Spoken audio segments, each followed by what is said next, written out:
السلام علیکم، health care and tip centre میں خوش آمدید۔ میں امید کرتا ہوں کہ میرے تمام دوست احباب خیر و عافیت سے ہوں گے اور اللہ رب العزت آپ کو ہمیشہ خوش و خرم رکھے۔ دوستو، میں آج آپ کے ساتھ مغز، پنبہ دانہ، کپاس کے بیج جسے بنولا بھی کہتے ہیں کے فوائد شیئر کروں گا۔ اس کے بہت زیادہ فوائد ہیں۔ یہ کم قیمت ہونے کے باوجود جنسنگ کے متبادل مانا جاتا ہے۔ غذائی اعتبار سے بہت ہی مفید اجزاء پر مشتمل قدرت کا ایک انمول تحفہ ہے۔ قوت با اور منی کی افزائش کے تمام نسخہ جات کا لازمی جز ہے۔ پنبہ دانہ، اس میں معدنیات، روگنیات، وٹامن ای، وٹامن اے اور بی کمپلیکس وسیع مقدار میں پائے جاتے ہیں۔ مکوی با ہے، مادہ تلید کو کثرت سے پیدا کرتا ہے، گاڑے پن میں اضافہ کرتا ہے، ٹائمنگ میں اضافہ کرتا ہے، سرط انزال اور احتلام کے خاتمہ کے لیے مؤثر ہے،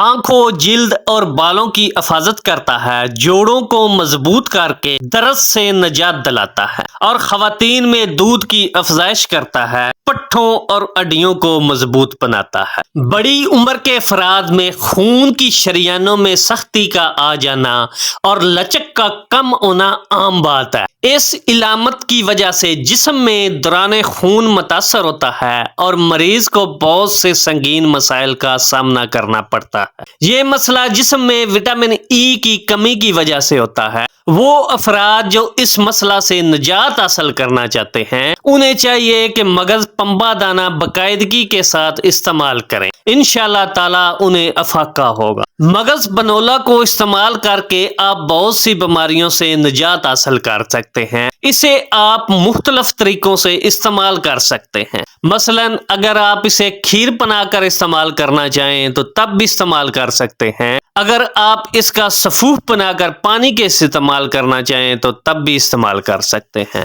اگر آپ اسے مجون بنا کر استعمال کرنا چاہیں تو تب بھی استعمال کر سکتے ہیں۔ کسی بھی طریقے کے استعمال سے اس کے فوائد میں کوئی بھی کمی نہیں آئے گی۔ اگر آپ اس کی کھیر بنا کر استعمال کرنا چاہیں تو آپ مغز پنولا کو اچھی طرح صاف کر کے گرائنڈر میں پیس کر سفوف بنا لیں۔ اس سفوف کے 2 یا 3 چمچ تھوڑے سے گھی میں ڈال کر بھون لیں۔ بھوننے کے بعد اس میں آدھا کلو دودھ ڈال دیں۔ دودھ کو بوائل کر لیں۔ بوائل کرنے کے بعد 2 یا 3 منٹ تک اسے اچھی طرح پکائیں۔ آپ اسے اتار کر ٹھنڈا کر استعمال کر سکتے ہیں۔